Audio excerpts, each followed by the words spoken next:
3 گناہ کرنے والی عورت جنت نما گھر کو جہنم بنا دیتی ہے۔ ایسی عورت کے گھر میں رزق تقسیم کرنے والے فرشتے نہیں آتے، رزق میں برکت ڈالنے والے، یوں سمجھ لیجئے کہ رحمت کے فرشتے نہیں آتے۔ کیوں؟ اس کے 3 گناہوں کی وجہ سے، 3 گناہوں کی نحوست کی وجہ سے۔ اگر عورت چاہے تو گھر کو جنت بھی بنا سکتی ہے اور جہنم بھی بنا سکتی ہے۔ صنف نازک ہونے کے باوجود بھی، عورت کے کمزور ہونے کے باوجود بھی اللہ تعالیٰ نے عورت کو بہت ساری خوبیوں سے نوازا ہے، بہت بڑے مقام سے نوازا ہے، بہت بڑے کمالات سے نوازا ہے۔ ان تمام چیزوں کے باوجود بھی، اتنی بڑی خوبیاں ہونے کے باوجود بھی، عورت اپنی بد اخلاقی کے ذریعے، غیر اخلاق رویے کے ذریعے جنت نما گھر کو دوزخ بنا دیتی۔ حضرت حکیم لقمان کے پاس ایک شخص آیا، کہنے لگا حضرت مجھے بتایا جائے وہ کون سی عورتیں ہیں جو رشتوں کو دیمک کی طرح اندر سے کھوکھلا کر دیتی ہیں، دیمک کی طرح اندر سے ختم کر دیتی ہیں۔ وہ کون سی عورتیں ہیں جو گھر کو دوزخ بنا دیتی ہیں، رزق کے تمام دروازے بند کروا دیتی ہیں، رحمت کے فرشتے اس گھر میں نہیں آتے۔ اسی کی وجہ سے گھر میں رہنے والا ہر ایک شخص پریشانی کی دلدل میں پھنسا ہوا ہوتا ہے۔ اسی کی وجہ سے اس پر نعمتوں کی بارش برسانے والا، احسانات کی بارش کرنے والا شوہر اسی کی وجہ سے دن رات پریشان رہتا ہے۔ وہ ہر وقت، ہر گھڑی، صبح و شام، دن رات پریشانیوں کی دلدل میں پھنسا رہتا ہے کہ میری بیوی مجھے کیوں پریشان کر رہی ہے۔ کس کی وجہ سے؟ 3 گناہوں کی وجہ سے۔ یہ گھر خوشیوں سے محروم ہو جاتا ہے، لوگوں کے رہنے کے باوجود بھی یہ گھر قبرستان کی مانند ہو جاتا ہے، قبرستان کی طرح ویران ہو جاتا ہے۔ پوچھا گیا حضرت وہ کون سے 3 گناہ ہیں جن کی وجہ سے گھر کا سکون بے سکونی میں بدل جاتا ہے، سکون، چین و قرار مٹی میں دفن ہو جاتا ہے؟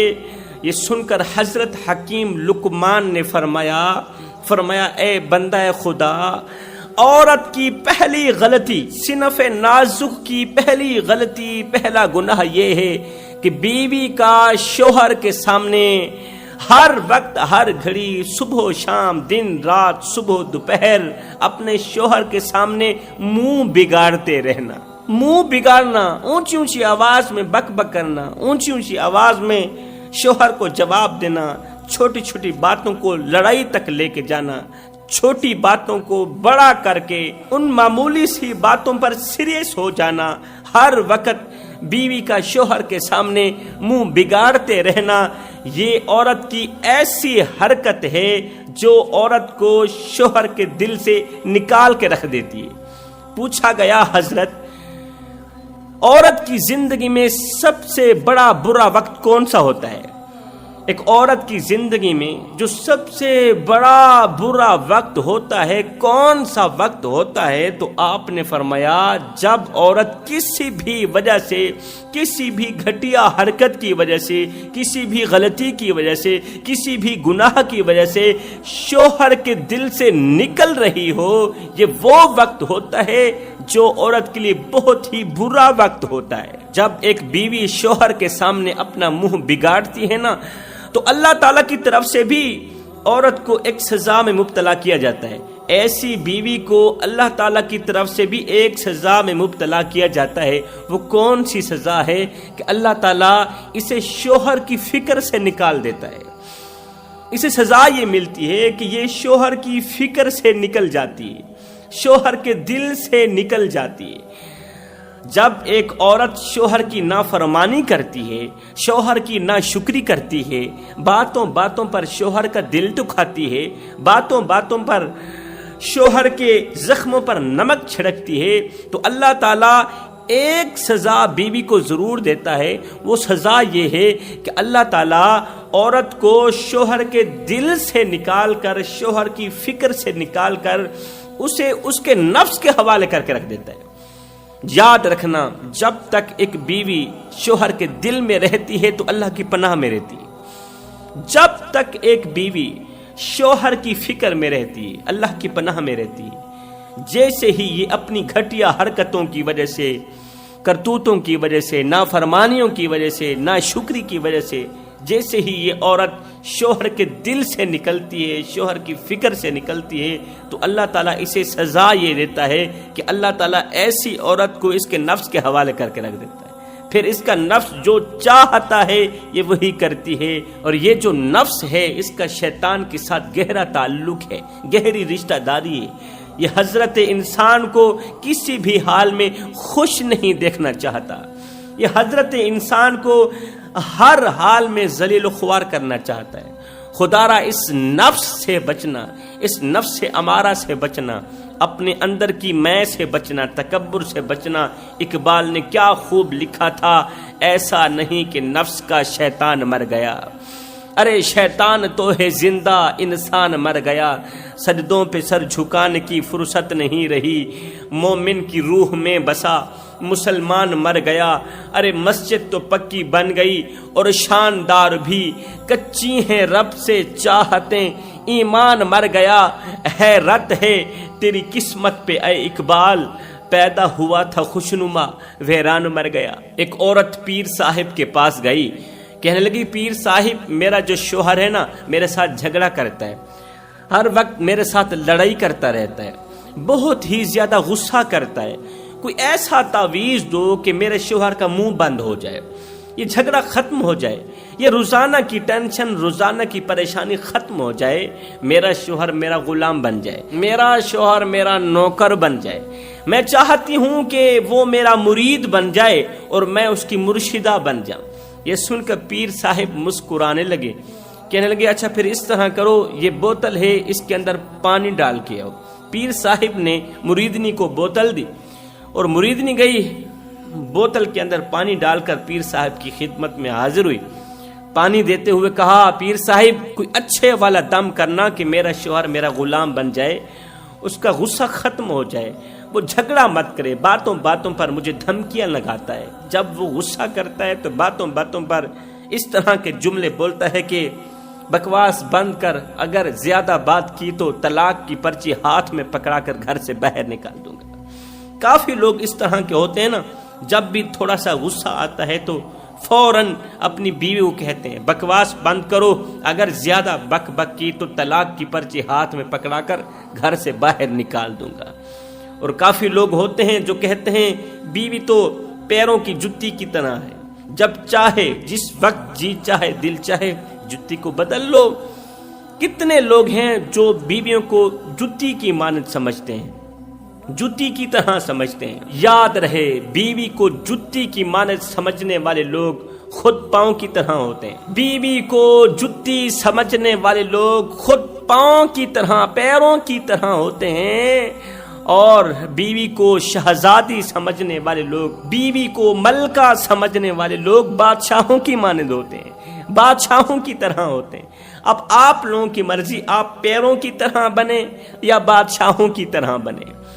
پیر صاحب نے کیا کیا، پانی کے اندر دم کیا، دم کرنے کے بعد وہ پانی والی بوتل مریدنی کے ہاتھوں پکڑانے کے بعد پیر صاحب نے کہا کہ میری ایک بات کا خاص خیال رکھنا کہ جب بھی تیرے شوہر کو غصہ آئے، جب بھی تیرا شوہر تجھ سے لڑے جھگڑے، جب دیکھنا کہ میرے شوہر کو غصہ چڑھ آیا ہے، جب دیکھنا میرا شوہر مجھ سے لڑنے لگا ہے، تو فوراً ہی اس بوتل سے ایک گھونٹ پانی کا نکالنا، اپنے منہ میں ڈال دینا، ایک گھونٹ پانی کا منہ میں ڈال دینا۔ خبردار پانی کو پینا بھی نہیں ہے، پانی کو حلق کے نیچے نہیں جانے دینا اور باہر بھی نہیں نکالنا، منہ کے اندر ہی رہنے دینا، تب تک جب تک تیرے شوہر کا غصہ ختم نہیں ہو جاتا، تب تک جب تک تیرا شوہر چپ نہیں ہو جاتا۔ اب اس عورت نے ایسے ہی کیا، پانی کی بوتل لے کر گھر چلی گئی۔ شام کو شوہر کو غصہ تو آنا ہی تھا نا، شوہر نے لڑائی تو کرنی تھی معمول کے مطابق، شوہر نے غصہ کیا تو بیوی نے کیا کیا، فوراً ہی بوتل کے اندر سے ایک گھونٹ پانی کا نکالا، منہ میں لے کے منہ بند کر کے بیٹھ گئی۔ اب منہ بھی بند ہو گیا، لب بھی بند ہو گئے، زبان کو بھی سی لیا، بند منہ کے ساتھ ایک طرف بیٹھ گئی اب شوہر بولتا چلا جا رہا ہے، عورت خاموش ہو کے بیٹھی ہے۔ شوہر غصہ کرتا چلا جا رہا ہے اور بیوی خاموش ہو کے بیٹھی ہے۔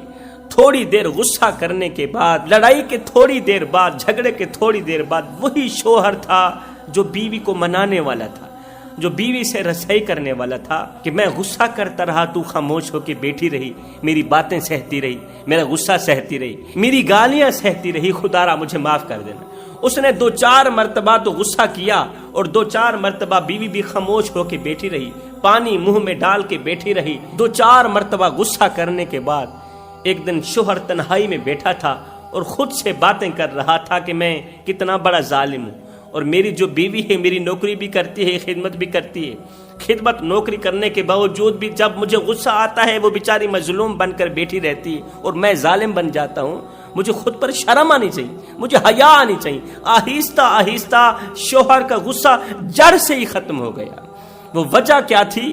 وجہ بیوی کا خاموش رہنا تھا۔ منہ میں پانی رکھنے کی وجہ سے بیوی بول تو نہیں سکتی تھی نا، منہ کو تالا لگ گیا، منہ کو تالا لگ گیا۔ چند ہی دنوں کے اندر اندر شوہر کا غصہ بھی ختم ہو گیا، شوہر کی لڑائی بھی ختم ہو گئی۔ اگر 2 فریقوں کے درمیان لڑائی جھگڑا ہو جائے، بگاڑ پیدا ہو جائے، تو ایک فریق کو چاہیے کہ وہ خاموش ہو جائے۔ رسول کریم صلی اللہ علیہ وآلہ وسلم نے ایک دن عورتوں سے مخاطب ہو کر فرمایا، عورتوں، میں نے جہنم میں سب سے زیادہ عورتوں کو دیکھا۔ رسول کریم صلی اللہ علیہ وسلم نے ایک دن عورتوں سے مخاطب ہو کر فرمایا، عورتوں، میں نے دوزخ میں سب سے زیادہ عورتوں کو دیکھا ہے۔ دوزخ میں، جہنم میں عورتوں کی تعداد مردوں سے بہت زیادہ تھی۔ جب وجہ پوچھی گئی تو رسول کریم نے فرمایا، وجہ یہ تھی کہ وہ اپنے شوہروں کی ناشکری کیا کرتی تھی، شوہروں کے احسانات کی فراموشی کیا کرتی تھی۔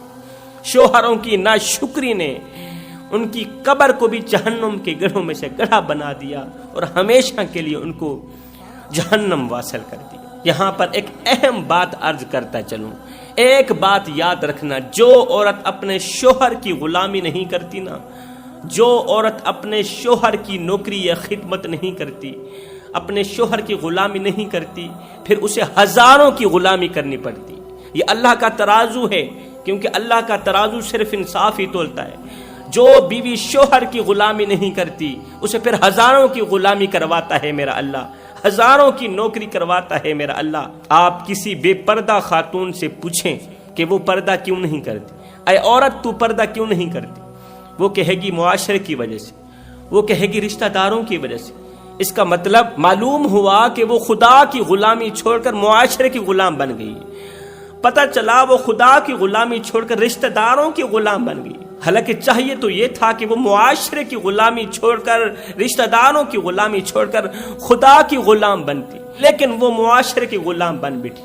اسی طرح جو بیوی اپنے شوہر کی غلامی نہیں کرتی، پھر اسے ہزاروں کی غلامی کرنی پڑتی ہے، اسے بہنوں کی غلامی کرنی پڑتی، اسے بھائیوں کی غلامی کرنی پڑتی، بھائیوں کے چھوٹے چھوٹے بچوں کی غلامی کرنی پڑتی، پھر ساری زندگی بھائیوں کے گھروں میں جھاڑو دیتی رہتی ہے، بھائیوں کے واش روم صاف کرتی رہتی ہے، بھائیوں کی کچن صاف کرتی رہتی ہے، ساری زندگی پھر بھائیوں کے بچوں کے روٹیاں پکانے میں ہی گزر جاتی ہے، کیونکہ غلامی نہ کرنے کی وجہ سے، خدمت نہ کرنے کی وجہ سے شوہر تو اسے طلاق دے دیتا ہے۔